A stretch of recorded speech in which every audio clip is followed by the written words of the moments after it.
Olá, tudo bem com vocês novamente, meus queridos alunos? Nós vamos agora resolver mais um problema relacionado ao estudo que fizemos sobre as grandezas diretamente e inversamente proporcionais. Então, observe aqui no quadro o nosso segundo problema. Ele diz que sabemos que a densidade de uma substância é calculada pela razão entre a massa e o volume. Se determinada substância possui 2 centímetros cúbicos de volume, com densidade de 100 gramas por centímetro cúbico, tendo a mesma massa, qual deve ser o volume de uma outra substância para que a sua densidade seja de 25 gramas por centímetro cúbico? Nós temos aqui 5 alternativas, de resposta. 4 centímetros cúbicos de volume, 5, 7, 8 ou até 10 centímetros cúbicos de volume. Então vamos à resolução, vamos ver qual que é a alternativa correta. Para começarmos a resolver o nosso segundo problema, uma observação que temos que fazer é que a densidade ela é dada por essa fórmula, como vocês viram já no enunciado, que a densidade ela é igual a massa sobre volume. Aqui nesse problema nós vimos que a massa é a mesma para as duas substâncias, ou seja, significa que a massa ela vai ser um valor constante aqui nesse caso. Nós temos duas grandezas relacionadas por meio dessa fórmula aí, com igualdade, um valor constante e os valores da outra grandeza embaixo. Quando tivermos isso, é porque essas grandezas elas são inversamente proporcionais. Observe que se eu duplicar o valor do volume, automaticamente o valor da densidade vai ficar reduzido pela metade. Se eu triplicar o volume, a densidade fica reduzida à terça parte, e assim sucessivamente. Se eu aumento o valor do volume, eu diminuo o valor da densidade de forma proporcional, por meio dessa fórmula, sendo que a massa é um valor constante. Então nós temos que nessa situação aqui, essas grandezas elas são inversamente proporcionais. Então a primeira informação que temos que observar é essa. A partir disso, nós vamos montar o esquema que já vínhamos fazendo nos casos anteriores do nosso estudo. Nós vamos montar, como aqui aparece no quadro para vocês, em que vamos colocar na primeira coluna do nosso esquema os valores da grandeza que possui o valor desconhecido, que no caso aí do problema é o volume. O volume possui um valor desconhecido que queremos encontrar. Então vou colocar x para representar esse valor desconhecido e o outro valor de volume que aparece no nosso problema, que no caso é 2 centímetros cúbicos. Na outra coluna do nosso esquema eu vou colocar os valores da segunda grandeza, que é a densidade. Então vai ficar... E isso não vai ficar organizado de forma aleatória, como eu falei para vocês. Na mesma linha vão ficar os valores que estão relacionados no enunciado. Então, por exemplo, no quadro aqui aparece que o 2 está na mesma linha do 100.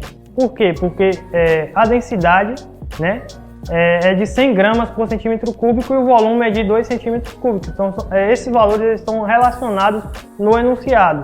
E eu quero saber qual que é o volume com a mesma massa, sendo que a densidade da outra substância é 25 gramas por centímetro cúbico. Observem que as setas estão em sentido contrário, Na segunda coluna é fácil observar que do 100 para o 25 está aumentando, então a seta eu coloquei para cima aí nesse caso. Agora, como é que eu sei que do x para o 2 vai estar para baixo? Porque são grandezas que são inversamente proporcionais. São grandezas que são inversamente proporcionais. Então, pessoal, observem que no nosso esquema nós temos organizado, dessa maneira que nós já padronizamos nos estudos das situações anteriores, colocando os valores de cada grandeza em uma coluna. Então, na primeira coluna estão os valores da grandeza volume, que é a grandeza que possui um valor desconhecido. Então, colocamos x para representar esse valor desconhecido e o outro valor, que é o 2, embaixo. A outra grandeza é a densidade, que fica na segunda coluna, os valores relacionados a essa grandeza. Na mesma linha desse esquema vão ficar os valores que estão relacionados no enunciado. Então vimos que 100 gramas por centímetro cúbico é a densidade da substância que possui 2 centímetros cúbicos de volume. Então 2 e o 100 estão na mesma linha porque estão relacionados no enunciado. E o 25 e o x estão na mesma linha porque também o x é o valor que queremos encontrar para a substância que possui 25 gramas de centímetros cúbicos de densidade. Então esses valores estão relacionados no enunciado. Nesse momento, o que nós vamos fazer é aquela mesma situação que fizemos nos nossos estudos anteriores, que é colocar as setas com o mesmo sentido. Então observe que como as grandezas são inversamente proporcionais, nós temos aqui que a seta, uma está para cima e a outra está para baixo, representando que essas grandezas elas são inversamente proporcionais. Então a primeira coisa que eu vou fazer é colocar essas setas com a mesma direção. E se eu coloco as setas com a mesma direção, eu inverto os valores. Antes eu tinha o 25 em cima e o 100 embaixo. Agora eu vou ter o 100 em cima e o 25 embaixo. Então nesse momento em que eu tenho as setas com a mesma direção e o esquema organizado dessa maneira, agora eu posso montar a nossa proporção, como sempre fazemos. Então a nossa proporção vai ficar assim: x está para 2, assim como 100 está para 25. X sobre 2 é igual a 100 sobre 25. O que eu posso fazer nesse momento é simplificar o segundo membro. 100 dividido por 5 resulta em 4. Então eu fico com x sobre 2 no primeiro membro, mantendo, vai ser igual a 4 no segundo membro. Porque eu fiz o que? Eu dividi o 100 pelo 25, que resulta em 4.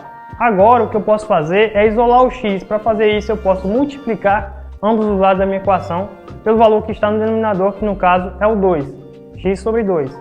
Fazendo isso eu fico com 2x sobre 2 no primeiro membro, igual a 2 vezes 4 no segundo. Então no primeiro membro, se eu simplificar, eu vou ficar com x apenas. E no segundo membro, se eu multiplicar o 2 pelo 4, eu fico com 8. E assim, pessoal, fica resolvido o nosso segundo problema relacionado ao estudo das grandezas, que são diretamente e inversamente proporcionais. Bem, e com isso também eu encerro o nosso vídeo. Desejo um grande abraço a todos vocês e até a próxima.